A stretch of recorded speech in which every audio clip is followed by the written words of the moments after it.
ಮೋದಿ ಲೆಕ್ಕ 2026 ಮೋದಿ ಲೆಕ್ಕ ಸೀತಾರಾಮನ್ ಲೆಕ್ಕ ಮೋದಿ ಅವರು ಭಾಷಣಕ್ಕೆ ರೆಡಿ ಆಗ್ತಾ ಇದ್ದಾರೆ. ಹೇಗಿದೆ ತಮ್ಮ ಬಜೆಟ್ ಅನ್ನೋದರ ಬಗ್ಗೆ ಮಾತಾಡ್ತಾರೆ. ಬಿಫೋರ್ ದಟ್ ನಮ್ಮ ಡಿಸ್ಕಷನ್ ಅನ್ನು ಕಂಟಿನ್ಯೂ ಮಾಡೋಣ. ದರ್ಶನ್ ಅವ್ರನ್ನ ಕೇಳಿದರೆ ಕಾಂಗ್ರೆಸ್ ವಕ್ತಾರನ, ಇದು ಅತ್ಯಂತ ಕಳಪೆ ಬಜೆಟ್, ಇದು ನಿರಾಶಾದಾಯಕ ಬಜೆಟ್, ಇದರಲ್ಲಿ ಏನೂ ಇಲ್ಲ ಅಂತ ಹೇಳ್ತೀರಾ ಅಥವಾ ವೆರಿ ಗುಡ್ ಬಜೆಟ್ ಅಂತೀರಾ ದರ್ಶನ್ ಅವರು? ನಿರ್ಮಲಾ ಸೀತಾರಾಮನ್ ಅವರು ಕರ್ನಾಟಕವನ್ನ ನಿರ್ಮಾಣ ಮಾಡೋ ರೀತಿ ಯಾವ್ದಾದ್ರು ಒಂದು ಯೋಜನೆಗಳನ್ನ ಕೊಡ್ತೀವಿ. ಕರ್ನಾಟಕದಿಂದ ಅವರು ಎಂಪಿ ಅಲ್ಲಲ್ಲ, ಕರ್ನಾಟಕದಿಂದ ಎಂಪಿ ಆಗಿದ್ದಾರೆ. ನಾನೊಬ್ಬ ಕನ್ನಡಿಗನಾಗಿ ಮಾತಾಡ್ಬೇಕಲ್ಲ. ಕರ್ನಾಟಕ ಇದು ಸ್ಟೇಟ್ ಬಜೆಟ್ ಅಲ್ಲ, ಇದು central budget. I will come there madam. Yes, Nirmala Sitharaman ಅವರು ಕರ್ನಾಟಕಕ್ಕೆ ಏನಾದ್ರು ನಿರ್ಮಾಣ ಆಗುವಂತಹ ಯೋಜನೆಗಳು, ಕರ್ನಾಟಕದ ಸಂಪೂರ್ಣ ಬಜೆಟ್ ಕೇಳಬೇಕು ಅಂತ ಮೇಡಮ್, ಒಂದ್ ನಿಮಿಷ ಅವಕಾಶ ಕೊಡಿ. ಏನಾದ್ರು ನಿರ್ಮಾಣ ಮಾಡ್ತಾರೆ ಅಂತಂದ್ರೆ ಅವರು ನಿರ್ನಾಮ ಮಾಡುವಂತ ಕೆಲಸಕ್ಕೆ ಕೈ ಹಾಕಿದ್ದಾರೆ.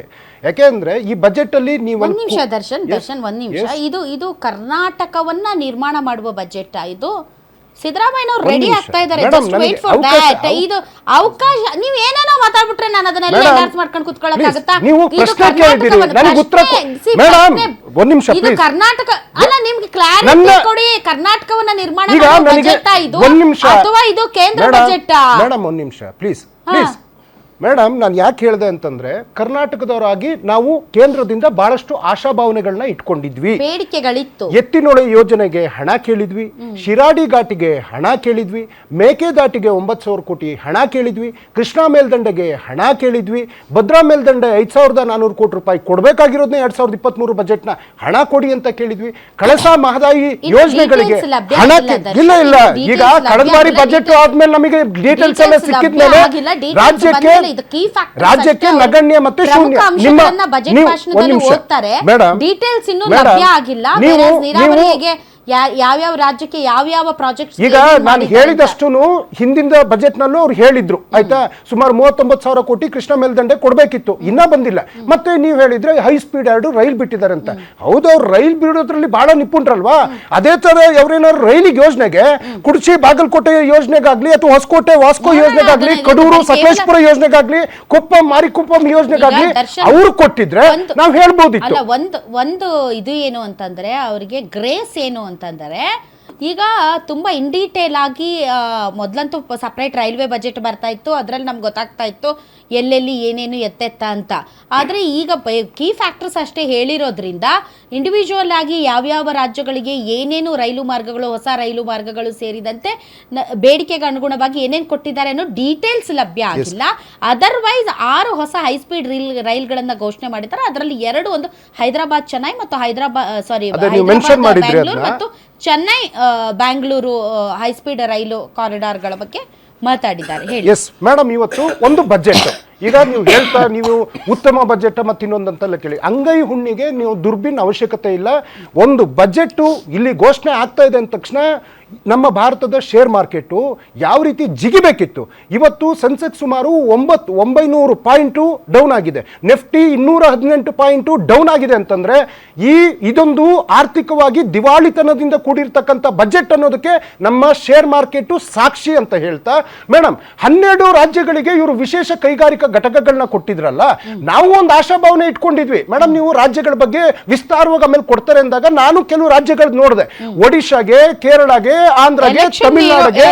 ಎಲೆಕ್ಷನ್ ಇರುವಂತಹ ಸ್ಟೇಟ್ಗಳಿಗೆ ಒಂದ್ ಸ್ವಲ್ಪ ಉದಾರತನವನ್ನ ಪ್ರದರ್ಶನ ಮಾಡಿದ್ದಾರೆ. ಅದ್ರಲ್ಲಿ ನಾನೇನು ಇಲ್ಲ ಅಲ್ಲಲ್ಲ, ಅಲ್ಲಿ ಮೆನ್ಷನ್ ಮಾಡಿದ್ದಾರೆ.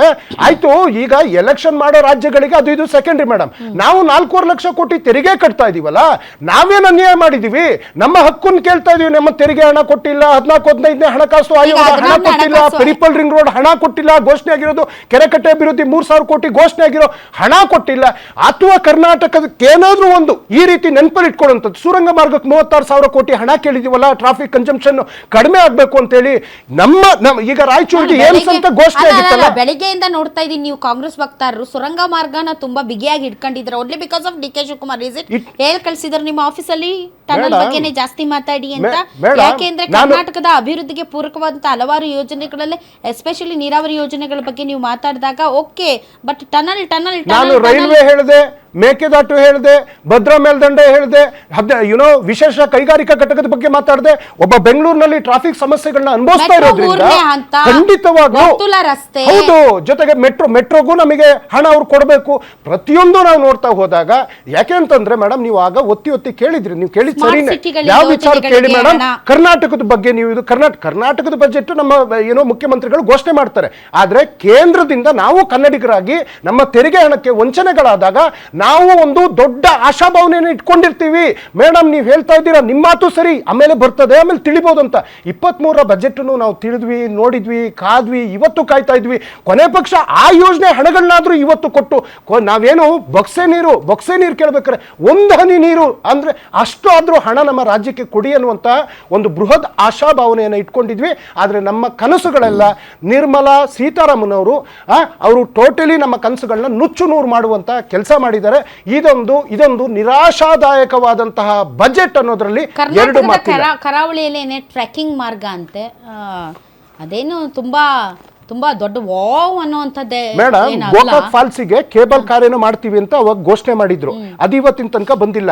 ಸೇವಾ ಸಿಟಿ ಅಂತೇಳಿ 1,000 ಕೋಟಿ ರೂಪಾಯಿ ಘೋಷಣೆ ಮಾಡಿದ್ರು, ಅದು ಇವತ್ತಿನ ತನಕ ಬಂದಿಲ್ಲ. ಕಲ್ಯಾಣ ಕರ್ನಾಟಕಕ್ಕೆ 15,000 ಕೋಟಿ ಕೊಡಬೇಕು ಮೇಡಮ್, ಆರ್ಟಿಕಲ್ 371J ಪ್ರಕಾರ. Even till today we are not received single rupee from central government. ಏನಿದು ಈ ಬಜೆಟ್ ಅಲ್ಲಿ ನಾವು ನೋಡ್ತಾ ಇದೀವಿ, ಕೆಲವೊಂದನ್ನ ತೋರಿಸ್ತಾ, ಚಿನ್ನ ಮತ್ತು ಬೆಳ್ಳಿ ಖಂಡಿತವಾಗ್ಲೂ ಬಜೆಟ್ ಅಲ್ಲ, it is effect of share market. ಅದು ಮಾರ್ಕೆಟ್ ಅಲ್ಲಿ ವ್ಯವಹಾರ ಮಾಡೋರಿಗೆ ಹೆಚ್ಚಿನ ಹೊರೆ ಈ ಸರಿ ಈ ಬಜೆಟ್ ಅಲ್ಲಿ, ಯಾಕಂದ್ರೆ ಟ್ರೇಡರ್ಗಳ ಮೇಲೆ ಹೆಚ್ಚಿನ ತೆರಿಗೆಯನ್ನ ವಿಧಿಸಿದ್ದಾರೆ. ಸೊ